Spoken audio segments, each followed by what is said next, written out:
San Diego. I'll be at the Grand Comedy Club Friday, October 3rd. Get your tickets now on my website at ryansickler.com. The HoneyDew with Ryan Sickler.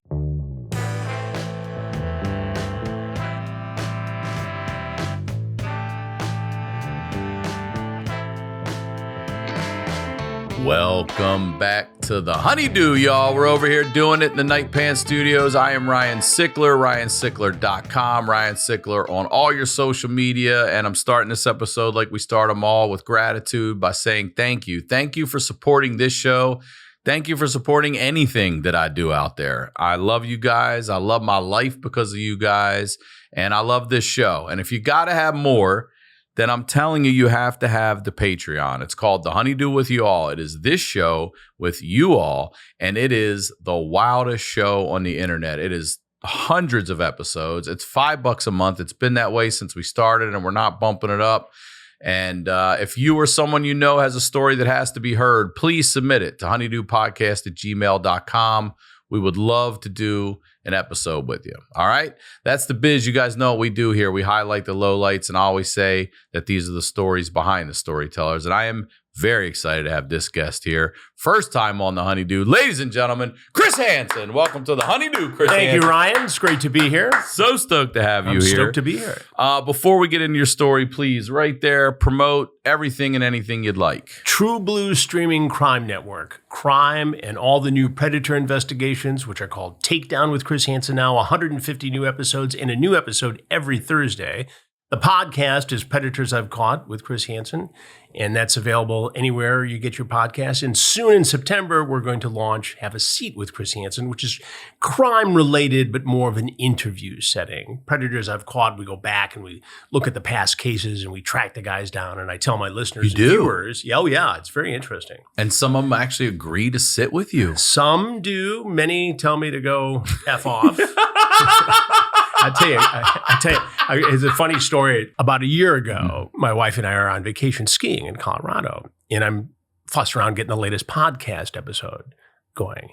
And I call the guy and leave a message. He calls back, says, I'm not talking to you, F off, Chris Hansen, you ruined my life. I said, all right, well, I just was trying. And I record these, obviously, so I have them.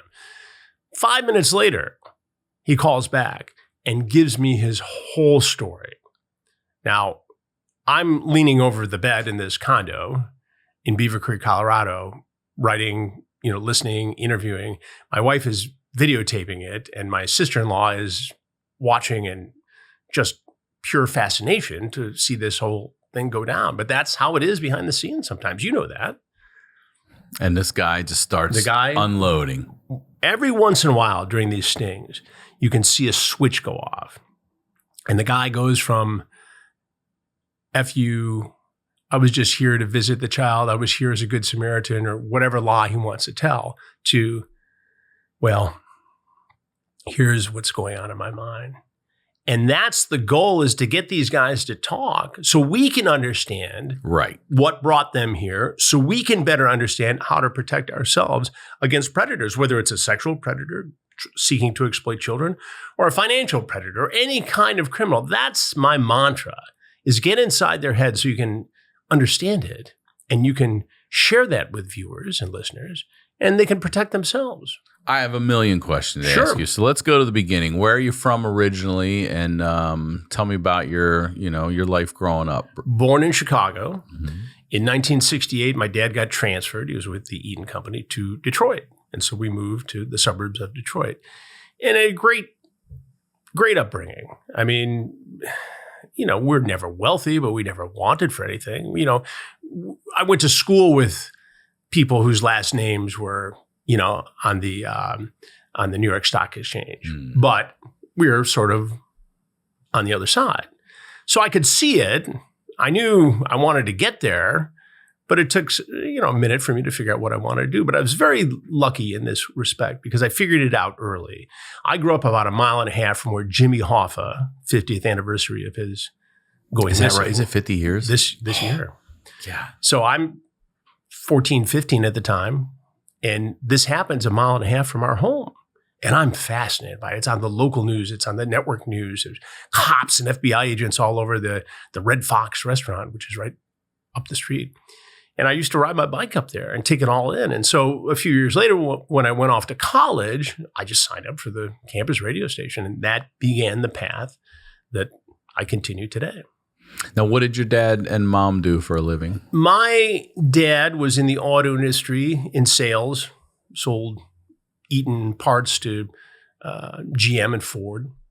My mom was a homemaker until she was probably well into her 50s.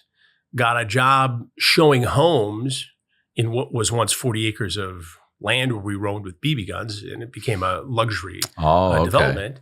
And she ended up starting with that. She became director of sales for a luxury home builder. So this woman who, raised 3 kids and was an artist and had, passion projects of her own, became a very successful executive in high-end residential real estate. Very proud. So no real law enforcement, anybody in the family journalism, or anything, no cops, nothing like no that. federal agents, just, So that Jimmy Hoffa thing, that really got it that's started. the tipping point for you, huh? And you're just riding your bike up there, me, and just hanging out and watching what's going on and really intrigued by it. You take the side streets till you get over to Telegraph and it was busy, and get right up to 15 Mile Road, Maple.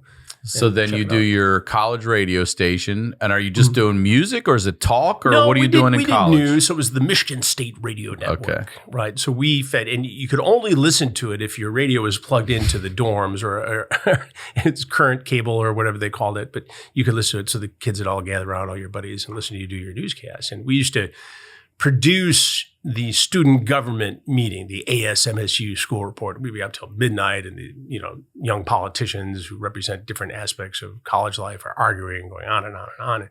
But it was great because it created an opportunity to work for the school newspaper and then to get into commercial radio. And then the commercial radio station, which was WJIM, was a very interesting setup. They had TV and radio, and the Gross family, Harold Gross was the owner.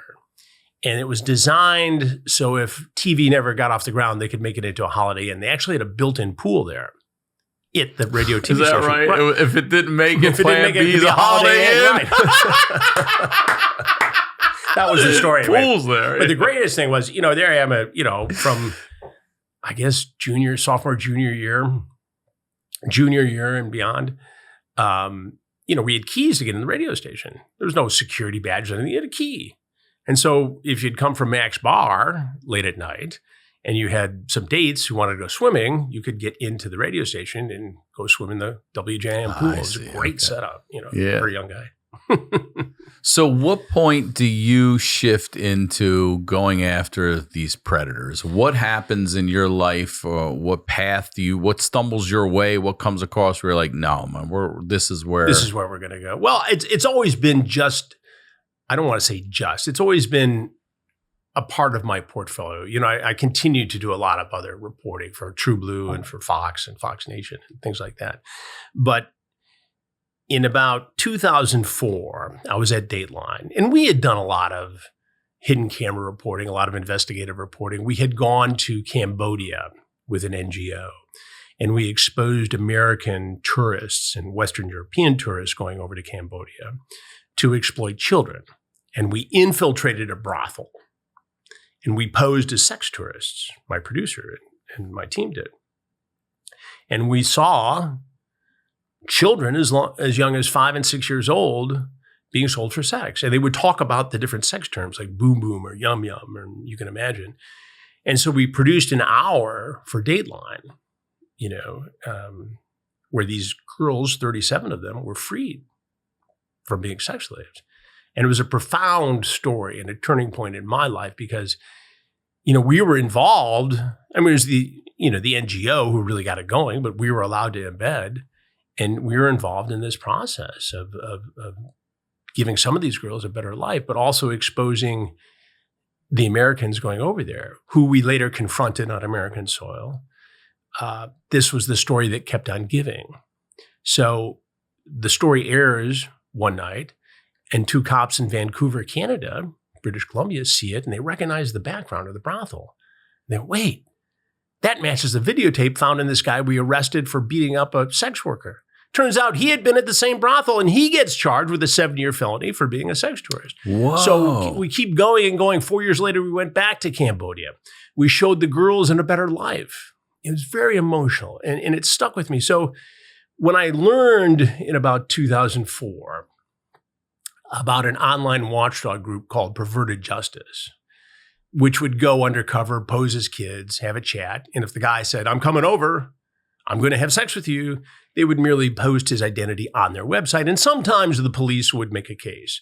And as they got better at doing it and more prolific, they would work with police. I thought if we could get them to do it and we could wire a house with hidden cameras and microphones, it could be very compelling. So I pitched the story at Dateline, not as its own entity, its own series, just as a story for Dateline. An episode.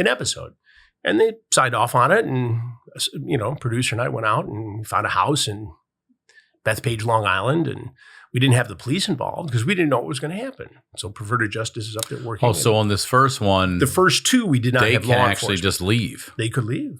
Wow. So you're just doing an episode. We're just doing an episode, right? So I don't know what's going to happen. I don't know whether I'm going to be in a fist fight with one of these guys. We had security there. Ron Knight, my security guy with NBC, was there at the time. And I didn't know if anybody was going to show up.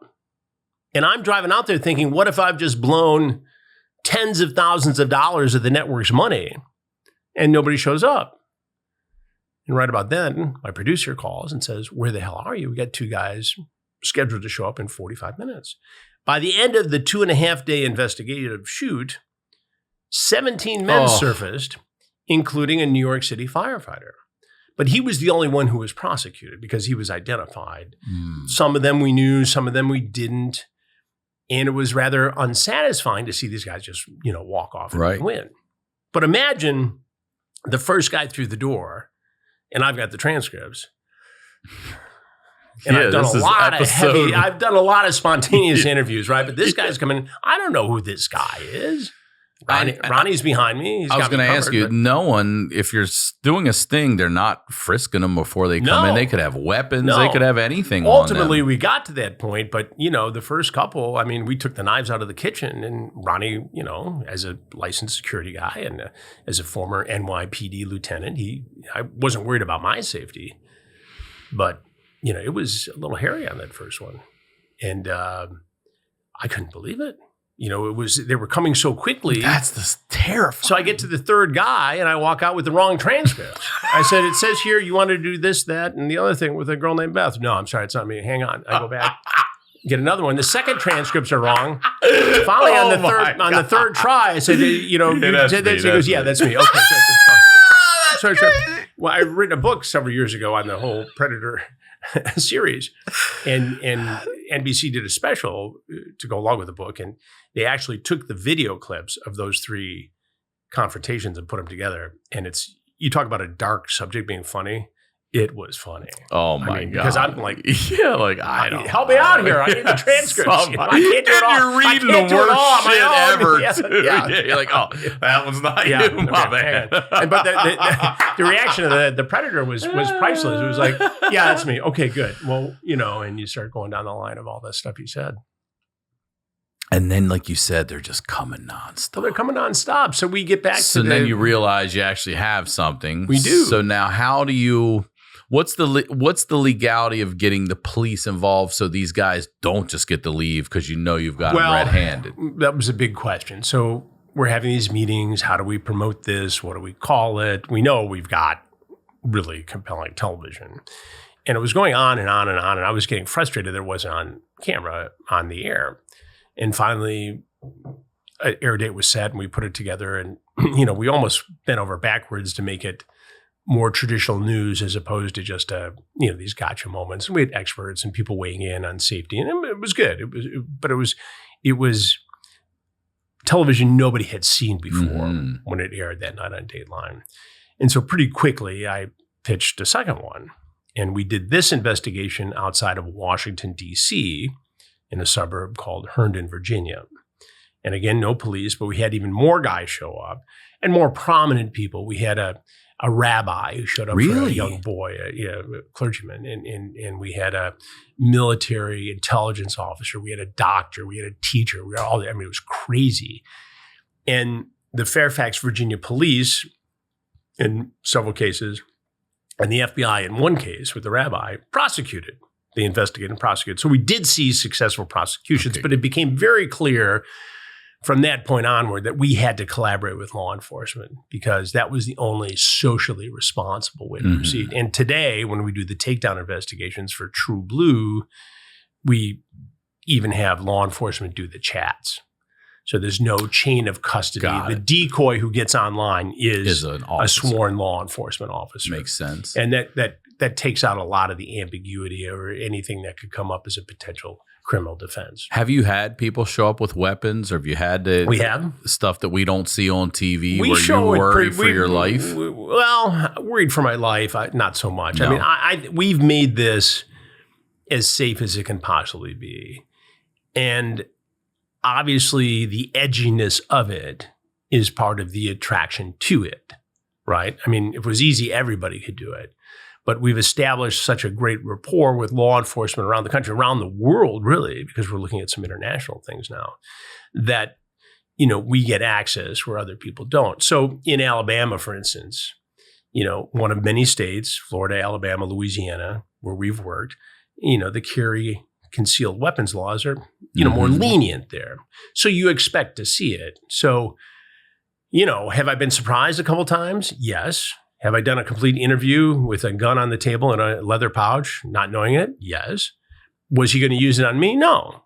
That's what he carries, just like a carpenter carries a power tool, What would happen if we weren't there and there was an underage boy or girl and it didn't go his way or he wanted to harm the child? That gives me pause and a shudder thinking what may happen. Well, just knowing, you have, the disturbing thing is you have job security. This shit's not going anywhere. Honestly, Ryan, I tell you, when we first started doing it, I thought we'd do it 2-3 times and nobody's going to show up. I figured there would be. Oh, really? You thought no one would show too, huh? I did at some point. Who's going to show up and take that chance? Now, we get people who in the chat will say, this sounds like a Chris Hansen To Catch a Predator operation. This sounds like takedown on Tru Blu. Tell Sheriff Grady Judd or Sheriff so-and-so to I said hello. Good luck to you. I mean, we get that. But we also get people who say that, and the decoy says, who's that? Or, nah, I'm not a cop. I'm too young to be a cop.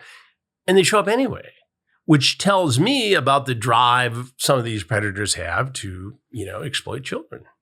Tell me what's the most disturbing thing that you've dealt with. Well, it's a 100-way tie for first. I mean, we've seen guys talk about involving animals. We've seen, in this recent investigation, the one I just finished a week ago, we had 41 guys show up in 6 days in Marion County, Florida. With the popularity and everything, even with you saying this sounds like a Chris Hansen thing, these men are still showing up in numbers like that? Yes. And do you know now that it's never going to end? Do you I don't think it's going to end. There's not going to be a time you put a house out there and no one shows up. I would love to do a cooking show in Italy, like Stanley Tucci. I mean, I think that'd be so great. You need it, it'd be great, right? How much fun would that be? I love food. I love, travel. I don't see that in my near-term future, though. I mean, we will continue doing these shows as long as the crime is occurring. And when we started, think about this for a minute. When we started, we merely had decoys in chat rooms on AOL and Yahoo, right? That was it.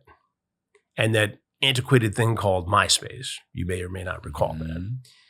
That was it. That's all there was in those days. And we would get routinely on the high end, 51 guys, and the low end, 18, maybe a dozen. The low end. At the low end. Now, there are so many more platforms upon which adults can approach children to try to exploit them. I can't even keep up. That's what I wanted to ask you, because you had quickly mentioned before we recorded out there, we were talking about Roblox, and my daughter's on that. Her friends are on that. Everybody's on it. They've already told me that there are men in these chats asking them to go on dates and all these things. And I'm like, what? My daughter doesn't have it, but her friends do. And she's telling me this is going on. And I'm like, and then another one said something about meeting at a park, and they use emojis to tell them which kind of drugs or whatever. You're obviously familiar with all this shit. What do we, as parents, what do we got to look out for? We have a documentary in production right now. I've already started shooting on the issue on Roblox. Just that alone. Oh, wow. So we're in Marion County, Florida again, where we did the sting. And it just so happens to be that's where we started the shooting for the Roblox documentary, because they had arrested a 17, almost 18-year-old man for exploiting children on Roblox, getting them to take pictures, sexually suggestive pictures. Now, he's grooming these kids. He thought there was nothing wrong with that. He's not right, criminal. But in the course of doing that, we also found that there was a victim, a 10-year-old girl, of somebody else on Roblox who was in the UK. So they were able to prosecute that. All of this in Central Florida. You got a guy who's prosecuted in the UK who's been doing this, who happens to have a victim there. You got a guy who is the predator doing it from there with victims all over the place. But if it's happening there, it's happening everywhere. Right? Because they don't care whether the kids in Marion County, Florida, or whether they're in Phoenix, Arizona, or tell me about Detroit, this Michigan. Criminal mind, because these sick bastards, and by the way, how many women have you ever come across? None in our stings. None. When you talk about female predators, the shrinks, the experts, tell you that we're more likely to see the teacher-student scenario. I see. Because the female predator doesn't like the anonymity. They like to know who their prey is. And I'll tell you this, though, and I can't give you a definitive reason for it, but I've never, in my 42, 43 years of being a reporter, seen more cases of female teachers being accused of sexually exploiting young male students. I've never seen anything like that. Every week, there's a case.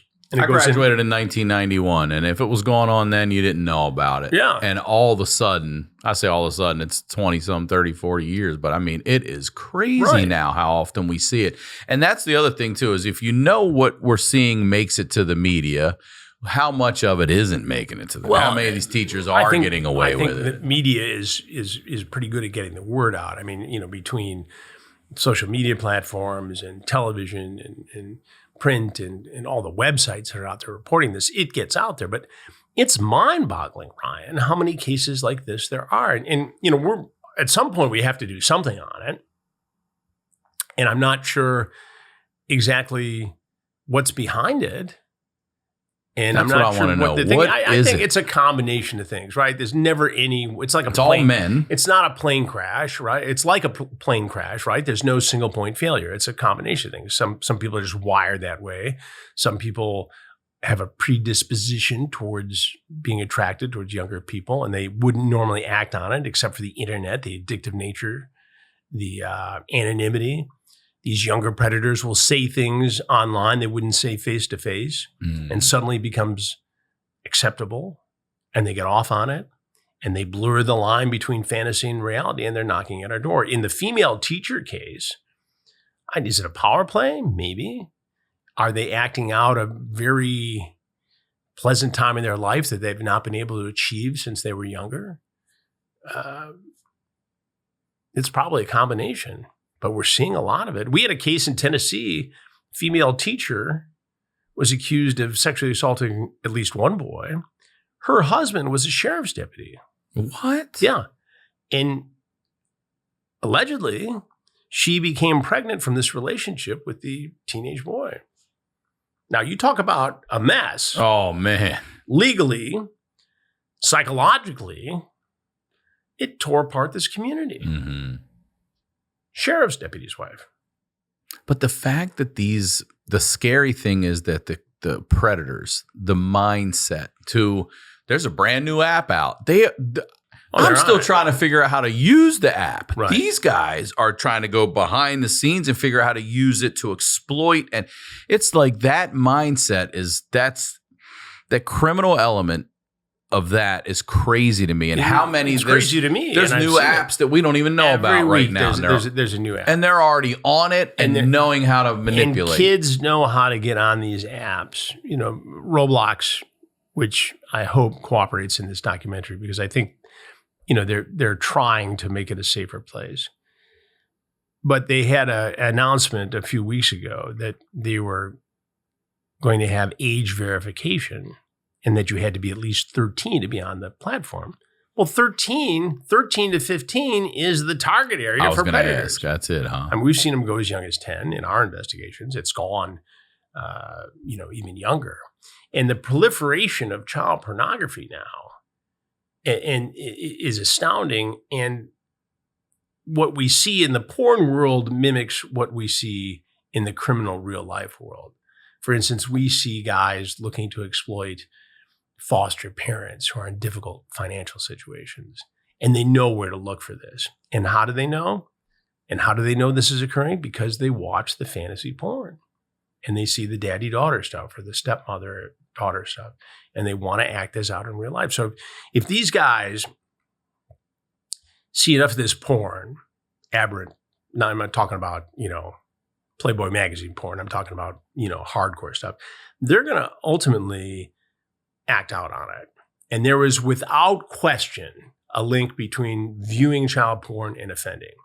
And I know psychiatrists who work for the federal government who go into the prisons and they talk to these guys and they have nothing to lose by being honest. And without exception, if a guy's been busted for sexually exploiting a child, he's also been involved in child pornography.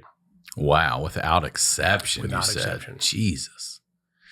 Okay, so the show obviously is widespread. I mean, it takes off. We had Kim Whitley in here before, and she heard your name. She's like, Chris Hansen from To Catch a Predator. Like, everybody knows you. Right. Have you ever come across busting or some way knowing the person that you were going after? We were in Fairfield, Connecticut, and I lived not far away at the time in Stamford, Connecticut. And we were doing this sting. It had been pretty successful. We had some crazy guys walking. The guy with the pizza, Jeff Sokol, a guy who was with a cable company who had a gun and duct tape and stuff in his car.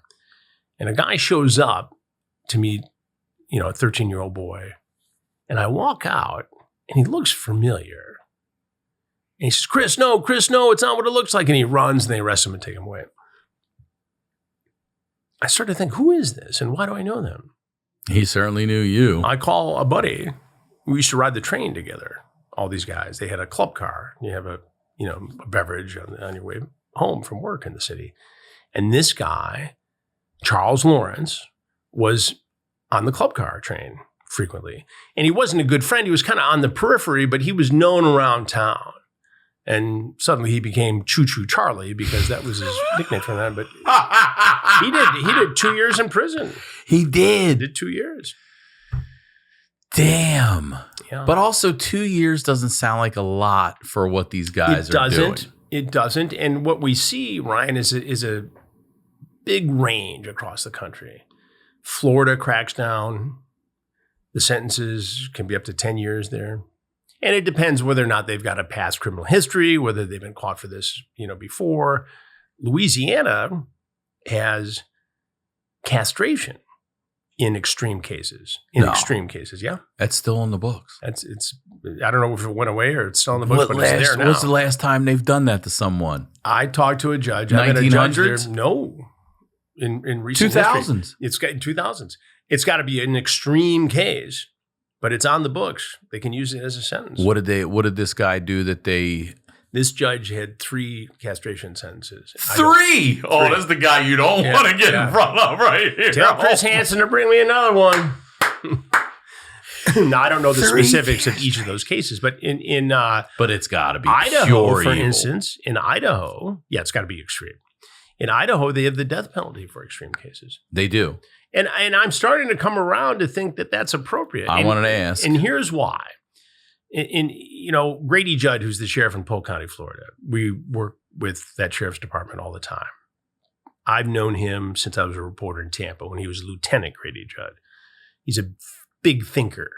You see his news conferences, they're very colorful. He somebody asked him once why they had to shoot a guy 35 times. He said, because we ran out of bullets. I'm paraphrasing. But, he's a lawman's lawman. But he also is a big thinker. He thinks about policy and safety of his community. And I have an enormous respect for him intellectually. And, he has been an advocate in some cases of the death penalty. And I've come around to agree with him. And even if the death penalty is not imposed, it gives prosecutors a tool in negotiations, because a lot of these cases end up in plea discussions, right? The guy knows he's cooked. He's done it once. They catch him again. And you can get a very stiff sentence and lock somebody up for a long time without even going to trial in exchange for taking the death penalty off the table. Oh, is that right? Oh, yeah. And it happens all the time. It happened with the Idaho murders. The guy pleaded guilty on the head to the tragic killing of those 4 innocent, beautiful kids. And they don't have to go through a trial. Now, he'll never get out. And maybe you could argue he should get the death penalty, that is the true measure of justice in that case for such a horrific crime. And I would not debate anybody who lost a loved one in that horrific, senseless, needless slaughter of innocent college kids. If you're the parent there, I might want this guy dead too. Or do you want him to suffer in prison for the rest of his natural life? And I'll make this prediction right now. They're waiting for him. Whatever prison he goes into, they are. However bad these guys are, they're waiting for him. This episode is sponsored by BetterHelp. We've all done it before. We've turned to the group chat, your hairdresser, or a random stranger in the bathroom for life advice. As fun as they are to talk with about everyday topics, when you're looking for help about relationships, anxiety, depression, or other clinical issues, they may not have all the right answers. So instead, get guidance from a licensed therapist online with BetterHelp. BetterHelp has been helping people find therapist match for over 10 years with a 4.9 rating out of 1.7 million client session reviews. This is a show we talk about therapy a lot with the guests, myself. Therapy is something that I think everyone should at least try. And if you're on the fence, give BetterHelp a try. I'm telling you, with over 30,000 therapists, BetterHelp is the world's largest online therapy platform, having served over 5 million people globally. It's convenient too. You can join a session with a therapist at the click of a button, helping you fit therapy into your busy life. Plus, switch therapists at any time. As the largest online therapy provider in the world, BetterHelp can provide access to mental health professionals with a diverse variety of expertise. Find the one with BetterHelp. Our listeners get 10% off their first month at betterhelp.com/honeydew. That's better, HELP.com/honeydew. I want to talk to you about your home security for a minute. I used to think home security was just an alarm that goes off after a break-in, scaring the intruder off and getting a neighbor's attention if you're lucky, but that's a reactive approach. By the time an intruder is in your home, it's too late. Your feeling of safety is shattered. That's why real security should stop a crime before it even starts. That's why I trust SimpliSafe. Their system is designed to be proactive, not reactive. Being proactive is exactly why I love SimpliSafe. Aside from the easy setup, I have a peace knowing it's there to stop a break-in before one happens. SimpliSafe uses smart AI-powered cameras to identify threats lurking outside your home and immediately alert SimpliSafe's professional monitoring agents. These agents intervene in real time before the break-in even begins by accessing two-way audio to confront the person, triggering sirens and spotlights to scare them off, and requesting rapid police dispatch when needed, all helping to stop the intruder while they're still outside. That is real security. Join the more than 4 million Americans who trust SimpliSafe with their home security every day, including me. And with a 60-day money-back guarantee and no long-term contracts, SimpliSafe earned your business by keeping you safe and satisfied every day. Visit SimpliSafe.com/honeydew to claim 50% off a new system. That's SimpliSafe.com/honeydew. There's no safe like SimpliSafe. Now, let's get back to the do. That's another thing I wanted to ask you. Well, I have two questions about that. I know with the chomos and all this, and So a guy gets put away and like you say, he comes out 2 years later. What's the percentage they are repeat offenders? Is it almost 100% or does that scare the shit out of them and you actually do see a change? I don't know the percentage. I should find out probably. But this is a good argument for the death penalty too. If they get out and they do it. We see repeat offenders, yeah. Right? We see it. And it's a matter of whether or not they get caught. And if it's a hardcore predator, we want to categorize these guys and put them all in one, subset. The truth is they're not all one guy. You've got the hardcore heavy hitters who should be locked up for life because they're never going to stop. And they'll tell you that. You've got the young guys who are socially inept who'll take advantage of a younger child. Wrong. And if you ask me, there's no difference between the damage an 18-year-old can do to a 12-year-old than a 38-year-old can do to a 12-year-old. Same damage. You're a grown-ass man. You shouldn't be doing it. Mm-hmm. And then there are these guys who are curious, and they wouldn't do it but for the internet. So how do we handle those three different groups of criminals? Oh, you mean being influenced by things on the internet? Yeah, I see. and having access and engaging in the porn. And that's the teacher we catch. That's the guy who's the bank executive who's never harmed his own children. But he's watching the porn, it gets younger and younger, and he sees an opportunity to exploit a 14, 15-year-old girl, and he does it. And so what do you do with him? Can he be incarcerated for 4 or 5 years and never do it again? Yeah, there's a pretty good chance of it, I think. But you don't know, and that's the problem. The good news is, we have a sex offender registry in this country. So even if these guys get parole, they have to register.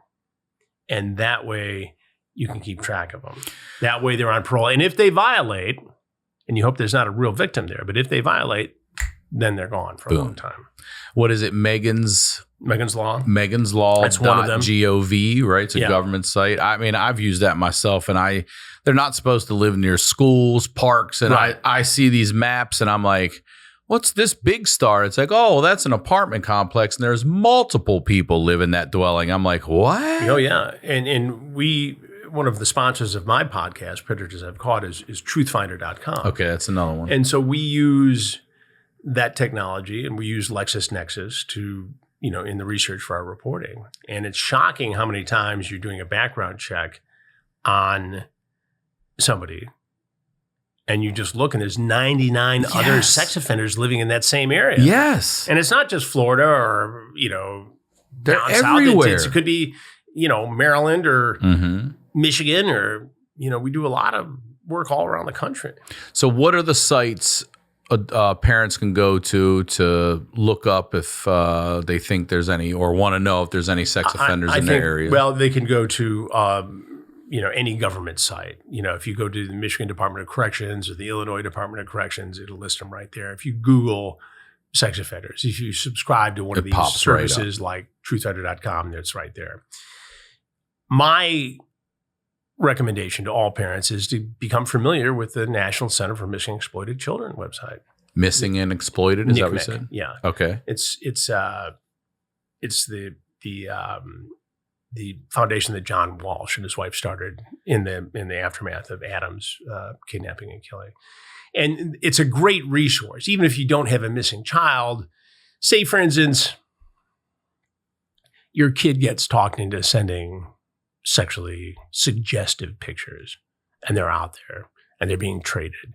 NCMEC will give you guidelines and a methodology to get them taken down. Oh, is that right? Yeah. Okay. It's we've worked closely with NCMEC for many, many years. John Walsh is a dear friend of mine, professionally and personally.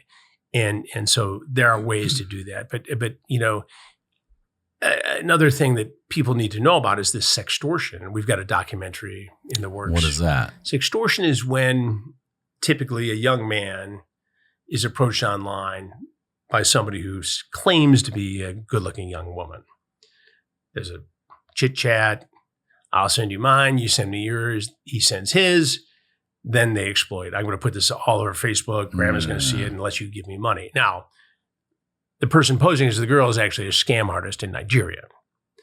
And they work these kids. They get absolutely as much money out of them as they can, $200-$300, sometimes even less.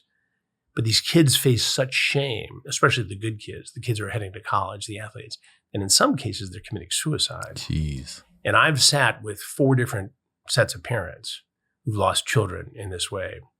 One set was up in Marquette, Michigan, where they actually, the sheriff's department up there collaborated with the FBI and they went to Nigeria. They got these guys extradited and now they're in federal prison. Good. Here. Yeah, here. Good. And it's the first time they really had this breakthrough. All right. So now there's a template for going after these guys. But the extortion thing is real. And in the bigger picture of it, we as parents, and my guys are older now, they're journalists in their own right. But we as parents, especially that age between 14 and 16, we need to let our kids know that if they screw up, if a picture does get out, it's not the end of the world. Grandma's not going to see your junk. And if she does, she's going to forget about it. Very likely in sometime in the next 18 months anyway, right? So, she's going to forget about it, right? It's not the end of the world. Grandma already saw it anyway. Right. She probably changed her diaper. Right, yeah, exactly. You effed up.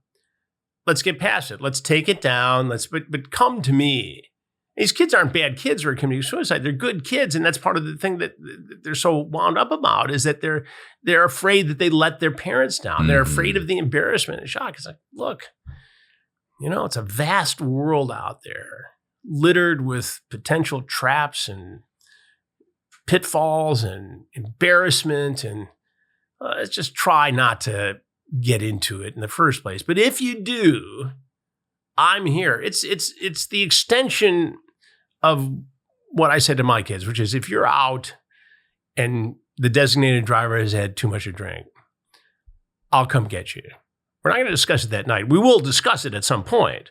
We're not going to discuss it that night. You're not going to be in trouble for doing it. And you have to allow them that room to fail safely. Mm-hmm. And the same is true with the internet. And I can't be more passionate about getting that message across to all of us who are parents. Because that's it. I mean, that's the difference between a dead kid and a live kid. Yeah. You mentioned John Walsh. So years ago, Tom Segura and I, Tom had actually. He's great. I've chatted with him. He's a good guy. He was working for, I want to say, Discovery. It was September 10th, 2001. And then 9/11 hits and they're like, hey, buddy, you're not an intern anymore. Let's go. And he got to be friendly with John Walsh and everything at the time. And John ended up having Tom come to a country club down in Florida. So the two of us, Tom took me, we went and did a little stand-up show. And afterwards, we hung out with his kids. We went back to a house party they were having. And they were telling us that because their dad is who he is and he's putting away the top fucking criminals in the world, that men want that man dead. Yeah. And that they have a fortress basically in their house where it's got its own internet, its own phone, its own anything in case they need it. A bit of a panic room, so to speak. Do you have anything like that? Do you need anything? We take a lot of precautions, obviously, and security is something that's. Are you behind? Please tell me you're behind a gate where you live. Yeah, I mean we're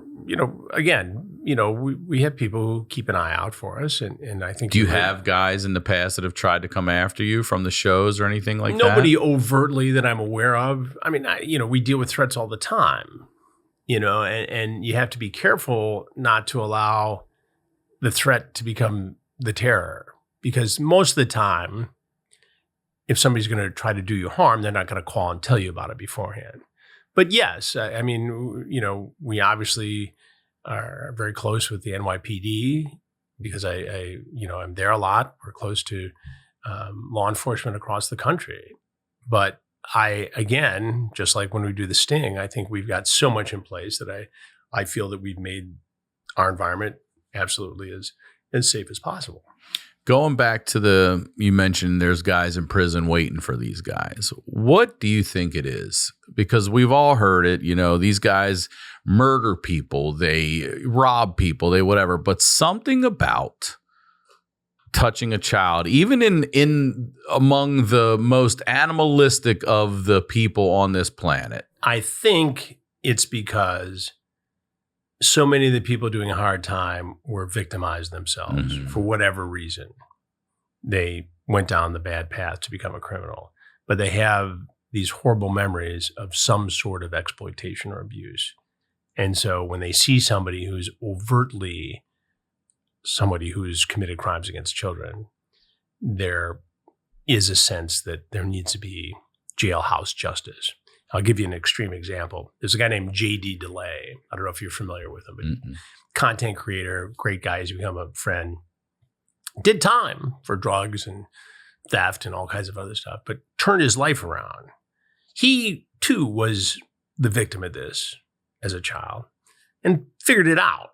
And now he helps other former inmates assimilate into life. He does amazing work. And he's a great content creator. But he told me the story once. I had him on my podcast about a guy who sexually exploited a girl, went to prison. The girl's father committed a crime to make sure he got in that same prison. Oh. And when they caught the two together, he had already taken a shank and was up to here scalping him. Oh. Before they pulled him off him. God. You talk about being a dedicated father, bro. That's revenge, holy brother. shit, I'm going to prison. Yeah. And I got to get in the one where he is. Right. You could actually roll the dice and go somewhere go to else. the wrong one. Holy shit. Had the shiv halfway up his scalp. Now you're in forever. Now I'm guessing that's attempted murder. Yeah. Wow. Yeah, that'll Good get your for that, attention, Dad. Good for that fucking dad. There was something here about a bathroom break. It's written up there. What was bathroom break? Why do we have that written up there? We were doing this sting once. Actually, we were in Fairfield where the guy from the train showed up. And this happens from time to time where the guy drives. And we've had guys drive 4, 5, 6 hours. We had a guy in one of our recent investigations in Louisiana, drove from Arkansas 6 hours in the middle of the night. For a child. They always have to pee. Now, this presents a problem for a lot of different reasons. But if we let the guy go in, maybe he comes out and sits down on the couch. We have a conversation. Maybe he does something to himself, prepares to do something to others. We generally don't let that happen. I see, because now they're going in that room with the door shut. We lose control of the situation, right? And what happens? Does he harm himself? Does he harm others? Does he come out blazing? Whatever. But in one case in Fairfield, about 10 years ago, the guy went in. The onsite decoy let him go in. She disappears. Now I'm waiting for him. So he thinks that he's going to walk out to see this cute girl who's 13 years old or 14 years old, and instead walks face to face with me. And the look on his face was just priceless.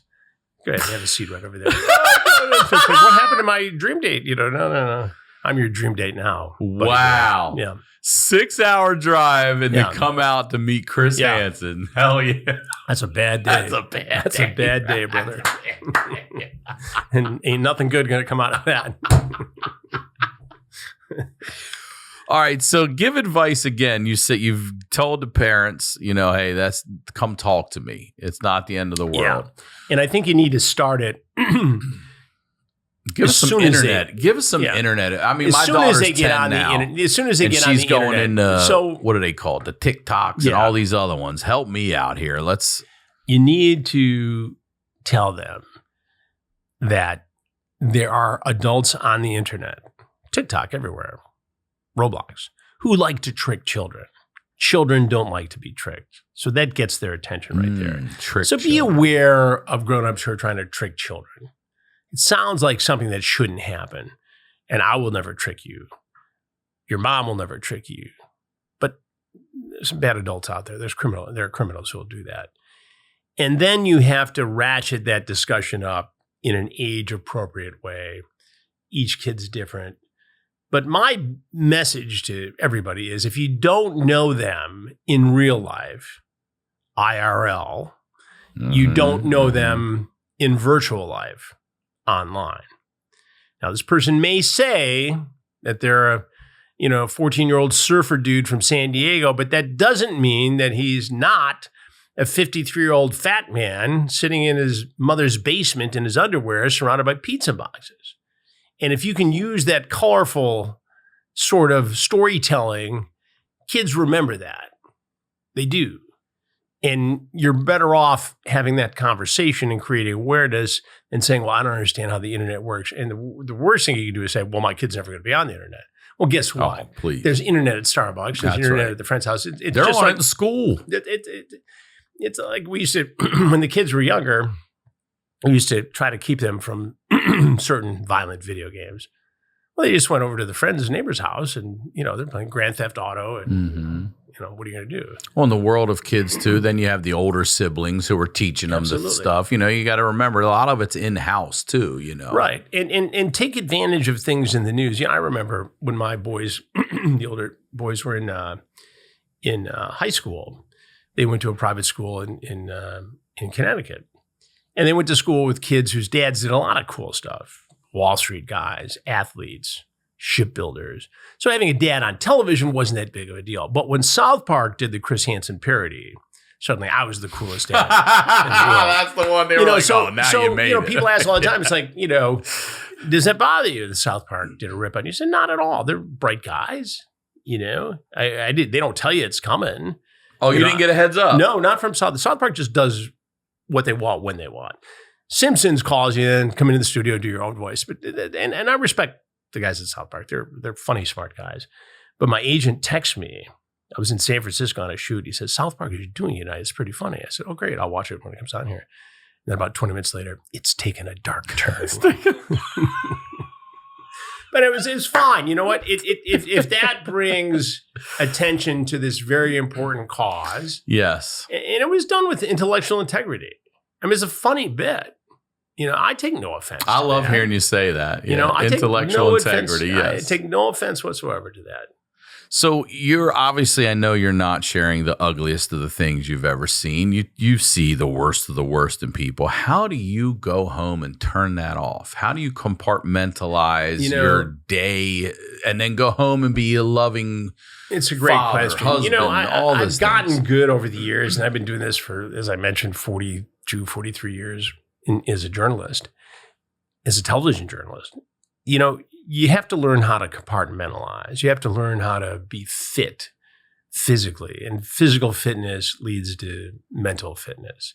And you got to be able to go ski down a mountain or hit a ball with a stick, whatever your sport is, or a paddle, or go cook paella, or wander around the city and go bask in the pride of your children, whatever it is, go to Costco, whatever you do that gets you out of that, the grind of doing an investigation where, you got all these guys and we work from sometimes 2 p.m. to 2 a.m, sometimes later.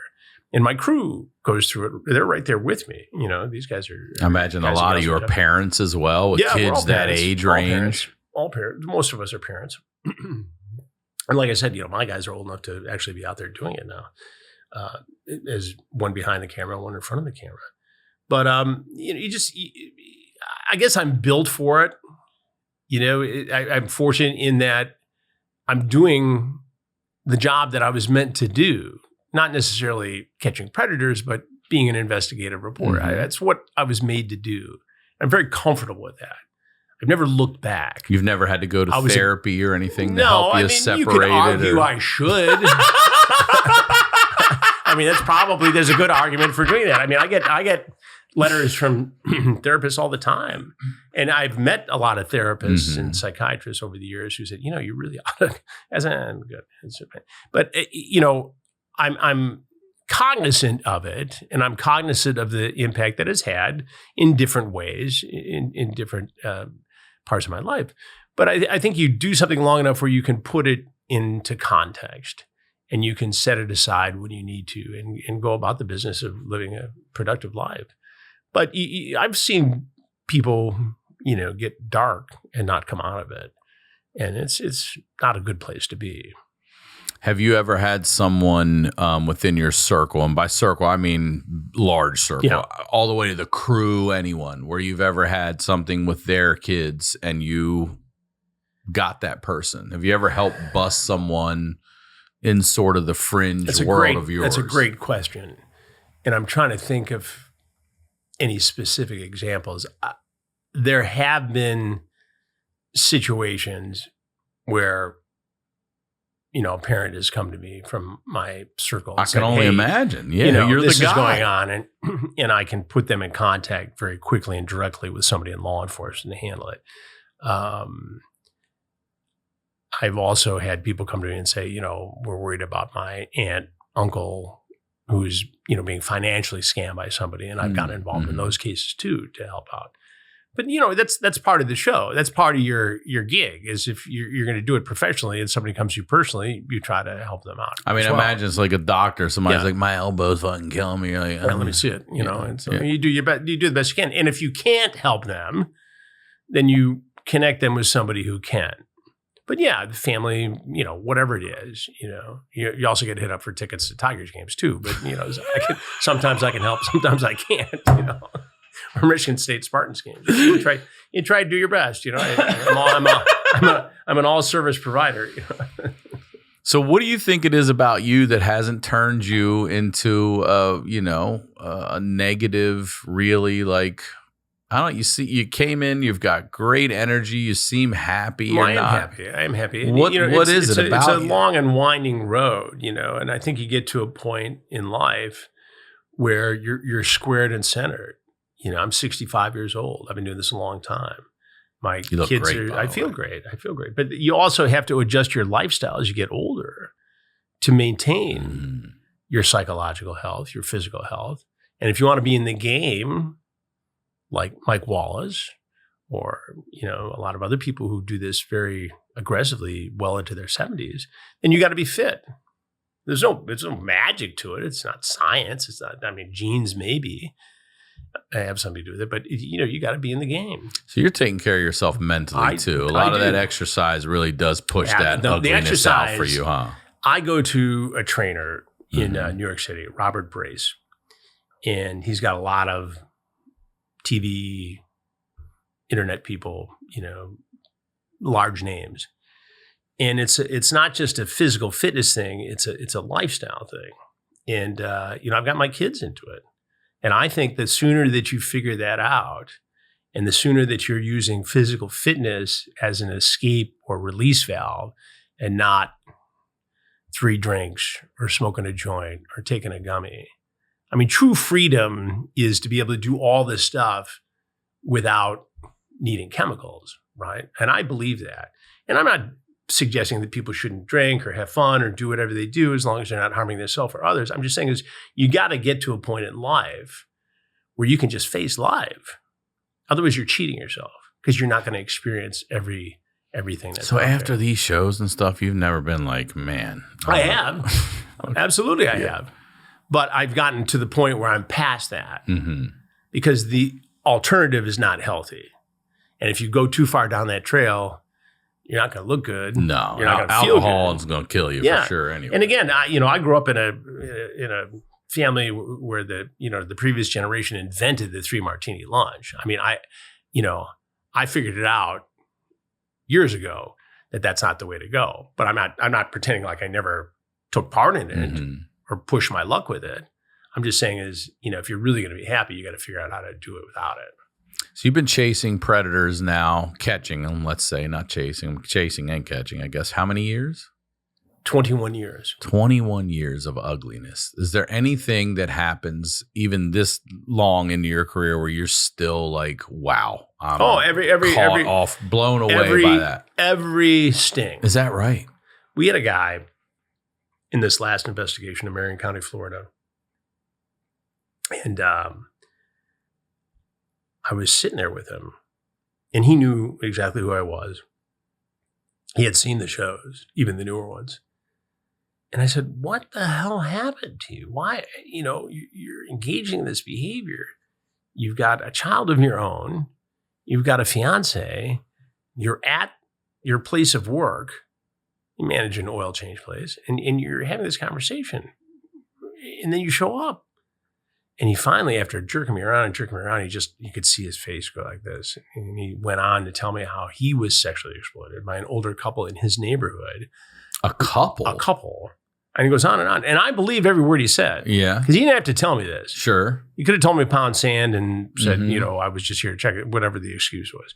And he went into great detail on this. And you could see him have his meltdown and get this off his chest. And it didn't excuse what he was doing that day. He's still in trouble, but at least he is at a point where he can turn it around now. And I don't think he was bullshitting me. I don't. Is there a turning it around for a former pedo though? Other than stopping that behavior, there's no guarantee. There's also nobody in society that's going to want to work with you, hire you, or be like, hey, he's cool now. Yeah.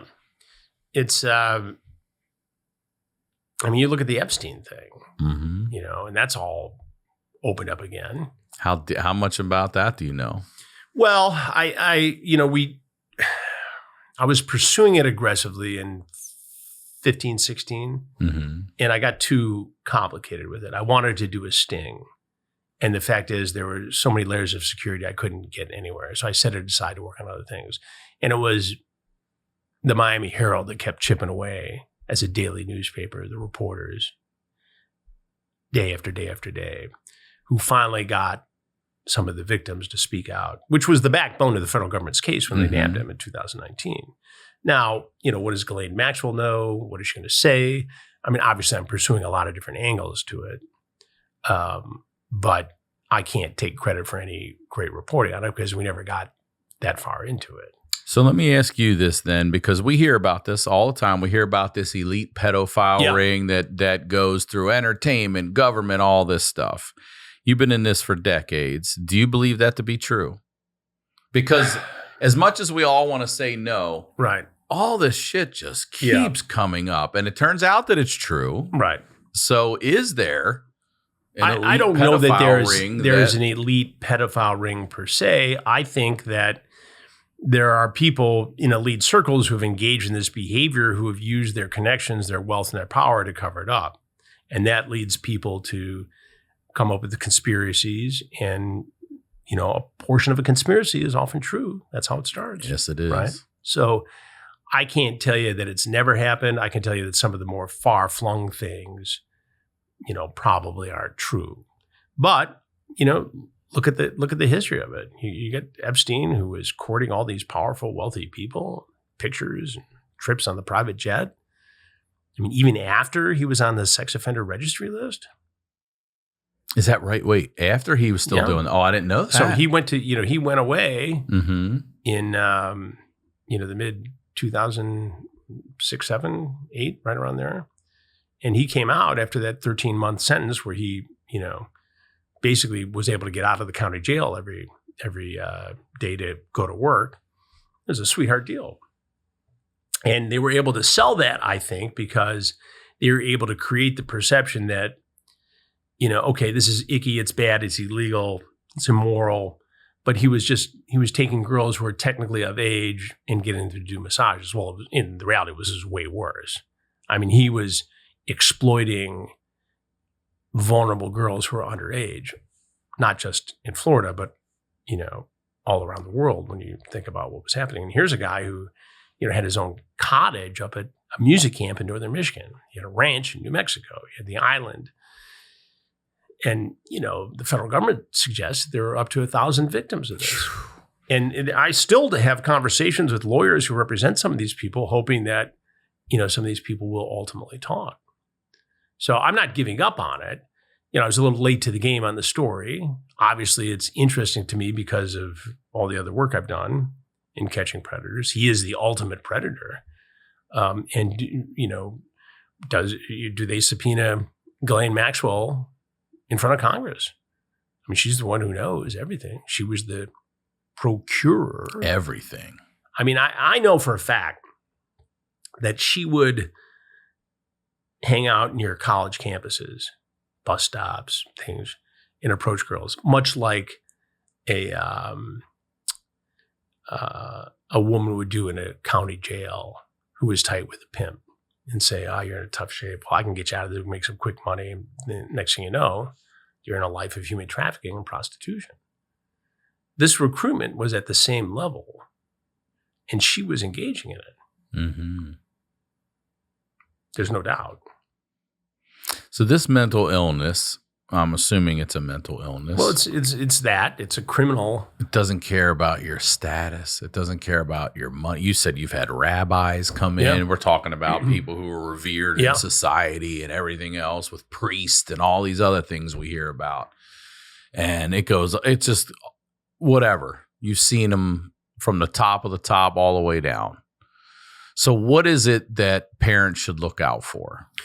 Well, I think if the child is getting close to anybody you don't know in real life, if the child is getting gifts, if the child has got money that you didn't give the child, those are all warning signs. And the child should be on your radar. Well, my daughter goes to a sleepover. I want to know. My daughter's mom sometimes thinks I overdo it, but I want to know: is there an uncle that lives over there? Yeah, you got I want to know who's. And you have every right. You have every right to ask that question, because I've seen the stories and the cases where the dad is hosting the divorced dad is hosting the That's sleepover. Me. I have sleepovers girls at my house, and I make sure I say, "Would you like to come in? Yeah. Would you like to come see my home? Make sure you know it's safe. What we're doing here. I'll give you a tour of the building. All of that." Also, as a single dad, I never thought anyone would ever let me have a sleepover, but I just had one a couple weeks ago, and the parents came over, and they're like, "Yep, no problem. We know." Also, I mean, I am a very easily Googleable person who you could find pretty quickly, unlike some of these people who probably vanish into the night. But I want to know, if you're sleeping over there, who's over there? Is there a grandfather that lives in the house? It's always a dude. Right. I always want to know if that uncle's staying over unless it's or whatever. The teacher. Yeah, unless it's a teacher. Yeah. This has been great, man. Thank you so much for doing this. I appreciate the opportunity to be here, Ryan. This is great to see you and hang out and do all this. Before we wrap up, I'd love to hear advice you would give to 16-year-old Chris Hansen. 16-year-old Chris Hansen. I would tell 16-year-old Chris Hansen that perpetual optimism is a force multiplier. Damn. And that comes from Colin Powell, our former Secretary of State. Say it again. Perpetual optimism is a force multiplier. I like that. It's one of Colin Powell's 13 rules of success. It ain't as bad as it looks. It'll look better in the morning. Be demanding of yourself, understanding of others, those things. It's really a brilliant list. I mean, I have it on my dresser. I look at it every day. Look it up now. You should. That's great. And also, the thing that I've come to rely upon is a sense of stoicism. If you read, there's a book that everybody should read. It's called The Book of Charlie. And it's about a guy who lived to be 109 years old or something like that. He was a doctor, and the story of his life, but it gets into stoicism and Marcus Aurelius, and it sent me down this path. And I've shared this with countless people. My friends are tired of hearing about it, right? My wife is tired of hearing about it. Everybody's tired of hearing about it. But it really, and you hear Jerry Seinfeld talk about it, it's like, all right, it's not that important what other people say about you. You need to do your job the way you know how to do your job, whether you're a comedian, whether you're a podcast host, whether you're a journalist, whether you're a cop, whatever you're doing. Focus on what's important. Focus on what you need to do, not what the other noise is. And it's especially important to teach kids that. It doesn't matter what some jerk is saying online. It's pretend. Somebody used to say about Twitter, now X, Twitter's going to hate that. Twitter hates everything. Everything. Those people are not real. They're not real. Who's real? You're sitting here. You're real. Our families are real. Our kids are real. But tune out the noise. That's great. Thank you so much for doing this. Ryan, I'm really glad you did this. Right there again, one more time. Promote everything you'd like. Tru Blu, TRUBLU. Watch TruBlu.com for details. New Predator investigations called Takedown. Drop every Thursday. The podcast is Predators I've Caught. And soon have a seat with Chris Hansen as well, wherever you get your podcasts. This is great. Thank you so much. Thank you. I appreciate it. As always, Ryan Sickler on all your social media. We'll talk to you all next week.